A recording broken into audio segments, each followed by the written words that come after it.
कोणत्याही कार्याची सुरुवात म्हणजे गणेशाच्या पूजेपासून आपण सुरुवात करतो। श्रावण महिन्यामध्ये बरेच जण नवीन कार्याची सुरुवात किंवा नवीन गृहप्रवेश करत असतात किंवा घरामध्येही बऱ्याच वेगवेगळ्या प्रकारच्या पूजा ह्या केल्या जातात। त्यामुळेच आहे ना, सत्यनारायण पूजेचा महाप्रसाद अगदी आवर्जून प्रत्येक घराघरामध्ये केला जातो। बऱ्याच वेळेला काय होतं ना, की अगदी परफेक्ट आणि अचूक प्रमाण माहीत असलं ना, की पदार्थ हा परफेक्टच बनतो किंवा त्याची चव अजिबात बिघडत नाही। त्यामुळेच आहे ना, आजच्या व्हिडिओमध्ये अगदीच छोट्या-छोट्या चुका मी प्रसाद बनवतानाच्या कशा टाळायच्या ते सांगितलेलं आहे। त्याचबरोबर अगदी दाणेदार तरीही रसरशीत असा हा सत्यनारायण पूजेचा महाप्रसाद कसा बनवता येईल ते मी आजच्या व्हिडिओमध्ये अगदी डिटेलमध्ये समजावून सांगितलेलं आहे। माझ्या सर्वच रेसिपी जर का तुम्हाला आवडत असतील तर चॅनेलला जरूर सबस्क्राईब करा, म्हणजे अशाच छान-छान आणि नवनवीन रेसिपीज तुम्हाला पाहता येतील। चला तर मग फ्रेंड्स, पटकन वेळ न घालवता सुरुवात करूयात। सर्वात आधी तर ना, इथे तुम्हाला मी साहित्यांचं प्रमाण कसं घ्यायचं आणि कसं मोजायचं ते इथे सांगणार आहे। तर आजचा जो काही प्रसाद आहे ना, आपण तो 1.25 वाटीच्या प्रमाणात बनवणार आहोत। म्हणजे 1.25 किलोचा हे जे काही प्रमाण आहे ना प्रसादाचं, तर ते पारंपरिक पद्धतीने आजपर्यंत चालत आलेलं आहे। तर त्याच प्रमाणामध्ये हा जो काही सत्यनारायणचा प्रसाद आहे ना, तर तो बनवला जातो। तर त्यासाठी इथे मी ह्या वाटीने, म्हणजे अगोदरची स्टीलची वाटी दाखवली, तर त्या वाटीने मोजून जाड रवा घेतलेला आहे 1.25 वाटी। हा शिरा बनवताना शक्यतो जाड रवाच वापरायचा आहे, म्हणजे त्याचं टेक्स्चर खूप छान येतं आणि जाड रव्यामुळे शिरा आपला दाणेदार बनून तयार होतो। याच वाटीने मोजून स्टीलच्या आपल्याला 1.25 वाटी इथे मी तूप घेतलेलं आहे। तुमच्या घरातील कोणत्याही प्रकारची एखादी वाटी, तुम्ही जर का वाटीच्या प्रमाणामध्ये शिरा बनवताय 1.25च्या, एखादी वाटी फिक्स करा किंवा मग 1.25 किलोचं जर का प्रमाण असेल तर 1.25 किलो रवा घ्यायचा आहे। इथे 1.25 किलो आपल्याला तूप लागणार आहे आणि 1.25 लिटर दूध लागणार आहे। तर असं अगदी परफेक्ट प्रमाण घ्यायचं आहे। तुळशीपत्र घेतलेली आहेत, त्यानंतर वेलची पावडर, 2 केळी घेतलेली आहेत, कारण सत्यनारायणच्या प्रसादामध्ये केळीही आवर्जून घालतात। त्यानंतर काही ड्रायफ्रुट्स घेतलेले आहेत, आवडीप्रमाणे तुम्ही कमी जास्त करू शकता। साहित्य असं अगोदरच काढून ठेवलं ना, की पदार्थ बनवायला खूपच मदत होते। आता इथे मी जाड तळाची एक कढई ठेवलेली आहे आणि आपल्याला ती कढई खूप जास्त तापवून घ्यायची नाही, हलकीशी गरम करून घ्यायची। 1.25 वाटी इथे आपण तूप घेतलेलं आहे, तर त्यातीलच काही तूप आपल्याला अगोदर वापरायचं आहे। सर्वात अगोदर इथे आपण ड्रायफ्रुट्स भाजून घेऊयात, म्हणजे रव्याबरोबर ते भाजताना खूप जास्त करपत नाही आणि त्यांचा रंगही खूप जास्त बदलत नाही। बरेच जण काय करतात ना, की रवा ज्यावेळेस शिरा बनवताना भाजायला घालतात ना, त्याच वेळेस ड्रायफ्रुट्स सुद्धा भाजायला घालतात। तर त्यामुळे काय होतं ना, की त्यांचं जे काही टेक्स्चर आहे किंवा रंग जो आहे ना, तो मिळून येत नाही। ड्रायफ्रुट्स एकतर करपतात किंवा मग रवा सुद्धा खाली करपू शकतो आणि त्याचा आपल्याला भाजताना अंदाज येत नाही। त्यामुळे ही चूक टाळायची आहे। आता इथे आपल्याला केळी सुद्धा असे बारीक कट करून या पद्धतीने स्मॅश करून घ्यायचे आणि हलकेसे तुपावरती परतून घ्यायचे आहेत। कढईमध्ये घातल्याबरोबरच हे जे काही केळी आहेत ना, ते छान मेल्ट होतात, म्हणजे वितळतात आणि अगदी चांगल्या प्रकारे भाजले देखील जातात। केळी सुद्धा असे बाजूला काढून घ्यायचे, ते सुद्धा एकत्र रव्याबरोबर भाजायचे नाहीत। आता इथे आपण जे काही 1.25 वाटी तूप मोजून घेतलं होतं, तर ते पूर्णपणे या कढईमध्ये घालून घ्यायचं आहे। हलकंसं तूप गरम झाल्यानंतर यामध्ये आपण जो सुरुवातीला 1.25 वाटी रवा मोजलेला आहे, तर तो रवा या तुपामध्ये या पद्धतीने घालून घ्यायचा। तूप जास्त खूप कडकडीत गरम करायचं नाही। सर्वच पदार्थ भाजून घेत असताना सुरुवातीपासून गॅसची फ्लेम स्लोच ठेवायची आहे, कुठेच गॅस वाढवायचा वगैरे नाही।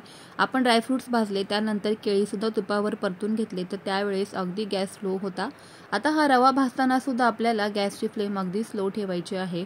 जर का वाटलं अगदीच टेम्परेचर खूप कमी झालेलं आहे, तर तुम्ही गॅसची फ्लेम थोडीशी अगदी मध्यम करू शकता आणि मध्यम आचेवरती आपल्याला हा जो काही रवा आहे तो तुपावरती छान फुलोस्तर भाजून घ्यायचा आहे। रव्याचं आणि तुपाचं टेम्परेचर अगदी व्यवस्थित मॅच झालं ना, की तुपाबरोबर रवाही खूप छान फुलतो आणि अगदी दाणेदार आपला इथे हा रवा भाजून तयार होतो। त्यामुळेच मी सुरुवातीला सांगितल्याप्रमाणे इथे आपल्याला जाडच रवा वापरायचा आहे, बारीक रव्याचा वापर करायचा नाही।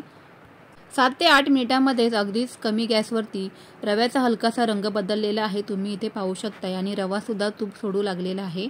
आता आपल्याला इथे तुळशीपत्र घालायचे आहेत। तुळशीपत्र अशा प्रकारे घातल्यामुळे काय होतं ना, की तुळशीच्या पानांचा सुगंध संपूर्ण शिऱ्यामध्ये अगोदरच पसरला जातो आणि त्याचा जो काही सुगंध आहे ना, तो घरभर दरवळतो। त्यामुळे सगळ्यात शेवटला तुळशीपत्र घालण्यापेक्षा मी अगोदरच अशी तुपामध्ये हे तुळशीपत्र परतून घेते, म्हणजे त्याचा सुगंध आणखी शिऱ्यामध्ये उतरतो। आता इथे आपण जे काही केळी आणि ड्रायफ्रुट्स भाजून घेतले होते, तर ते या स्टेजला इथे ॲड करून घ्यायचे। भाजून घेतलेल्या रव्यामध्ये केळी आणि ड्रायफ्रुट्स अगदी व्यवस्थित मिसळून घ्यायचे।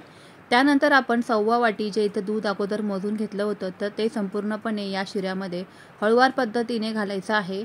शिऱ्याचं तापमान खूप जास्त गरम असल्यामुळे इथे जो काही रवा आहे तो भाजताना अंगावर देखील उडू शकतो, तर त्याची इथे काळजी घ्यायची आहे आणि हळूवार पद्धतीने आपल्याला दूध आणि हे रवा जो आहे तो मिक्स करून घ्यायचा आहे।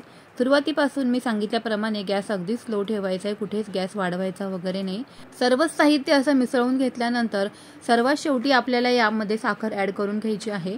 अगोदरच साखर घालायची नाही, नाहीतर मग साखरेचा अगदी रवा शिजेपर्यंत पाक बनवून तयार होतो, तर असं इथे आपल्याला करायचं नाही, कारण साखरेला सुद्धा पाणी सुटतं बऱ्यापैकी, त्यामुळेच आहे ना शेवटला असं हे आपण शिऱ्यामध्ये ॲड केलं ना की त्याचं टेक्स्चरही मिळून येतं आणि मस्त असा आपला रवा इथे शिजून तयार होतो।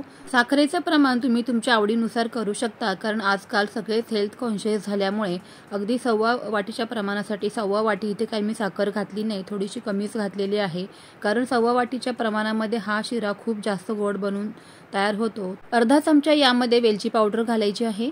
रव्याने पूर्णपणे दूध इथे शोषून घेतलेलं आहे आणि अगदी परफेक्ट आपलं इथे जे काही प्रमाण आहे ना ते बनवून तयार झालेलं आहे।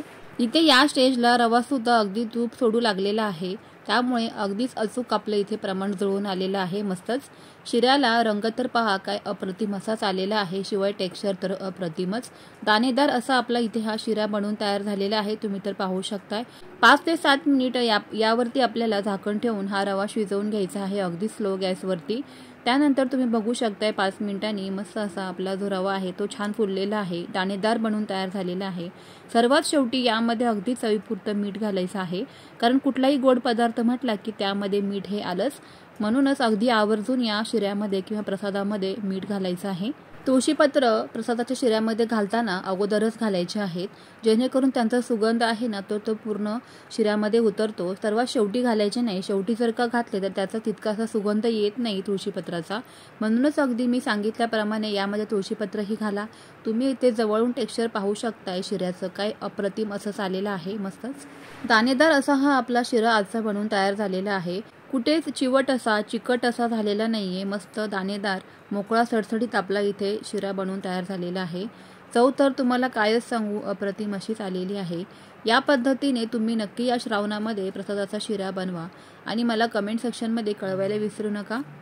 असा हा महाप्रसादाचा शिरा तर बनवून तयार झालेला आहे, पण असा हा शिरा आपण ज्या वेळेस पूजा असते किंवा सत्यनारायणच्या पूजेलाच हा प्रसाद बनवला जातो, तर त्याच वेळेस का बनवायचा बरं ना?